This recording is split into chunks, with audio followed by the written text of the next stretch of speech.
છો India news ગુજરાતના મહત્વના સમાચાર અને સમાચારથી વિસ્તારથી વાત કરીએ તો સાબરકાંઠામાં નિવૃત્ત શિક્ષક હની ટ્રેપનો શિકાર બન્યો। અમદાવાદની ખાનગી હોટલમાં યુવતીએ મુલાકાત માટે નિવૃત્ત શિક્ષકને બોલાવ્યો હતો। એક અઠવાડિયા અગાઉ ક્વેક ડેટિંગ એપથી શિક્ષકનો યુવતી સાથે સંપર્ક થયો હતો। ઈડરના નિવૃત્ત શિક્ષક ઈડર પોલીસ મથકે 7 આરોપીઓ સામે ફરિયાદ નોંધાવી છે। 3 મહિલા સહિત 4 ઇસમોએ નિવૃત્ત શિક્ષક પાસેથી 15 લાખ કહી 1 લાખ રૂપિયા હજાર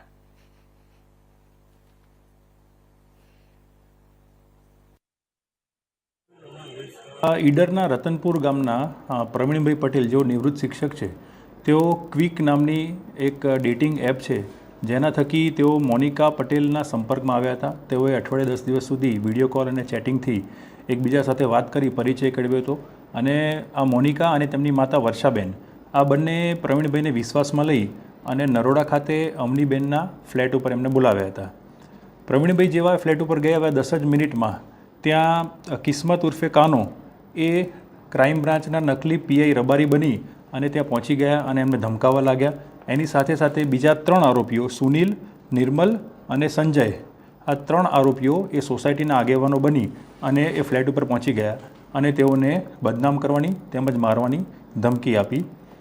આ ધમકી આપ્યા બાદ તેઓ પ્રવીણભાઈ પાસે પોતે પૈસા ન હોવાથી દહેગામ પાસે એક એટીએમમાંથી 25,000 રૂપિયા વિડ્રો કરાવ્યા એમની પાસેથી અને બાકીના 90,000 રૂપિયા એ ઓનલાઈન ટ્રાન્સફર પર કરાવ્યા। બીજા ટોટલ 20 લાખ રૂપિયાની ડિમાન્ડ કરી એ લોકોએ અને 15 લાખ રૂપિયામાં ફાઇનલ સોદો નક્કી કર્યો, પણ પ્રવીણભાઈ પાસે એ વખતે હાથ ઉપર પૈસા હતા નહીં। આથી તેઓએ ચાલાકીપૂર્વક રતનપુર ગામે એટલે એમના ગામે એમના મિત્રને જાણ કરી અને આ તમામ આરોપીઓને કહ્યું કે આપણે મારા ગામથી બાકીના પૈસા તમને અપાવી દઈશ। એમના મિત્રએ સમય સૂચકતા વાપરી અને ઈડર પોલીસને જાણ કરી, જેથી એ લોકો પૈસા લેવા આવે એની પહેલાં જ આપણે એ લોકોની ટ્રેપ ગોઠવી દીધી અને જેવા આ તમામ આરોપીઓ પૈસા લેવા આવ્યા એવા તરત જ આપણે એ લોકોને પકડી અને એમના વિરુદ્ધમાં હની ટ્રેપનો અને ભારતીય ન્યાય સંહિતાની વિવિધ કલમો હેઠળનો ગુનો દાખલ કરેલ છે। કેટલા આરોપીઓ સાહેબ? ટોટલ 7 આરોપી છે, જે પૈકી 6 આરોપી આપણે એમાં અટક કર્યા છે, જેમાંથી જે વર્ષાબેન જે છે એમના વિરુદ્ધમાં પાટણમાં હની ટ્રેપનો ગુનો દાખલ થયેલો છે। કિસ્મત જે નકલી પીઆઈ બનીને આવેલા હતા એમના વિરુદ્ધમાં જસદણ અને સુરતમાં એ કિડનેપિંગ અને હની ટ્રેપિંગનો ગુનો દાખલ થયેલો છે અને સુનિલ શર્મા જેના વિરુદ્ધમાં પ્રાંતિજમાં અને નરોડામાં એમ 2 હની ટ્રેપ અને કિડનેપિંગના ગુના તેમજ મારામારીના ગુના દાખલ થયેલા છે। પ્રવીણભાઈ છે કયા પ્રગતિ? કોણ?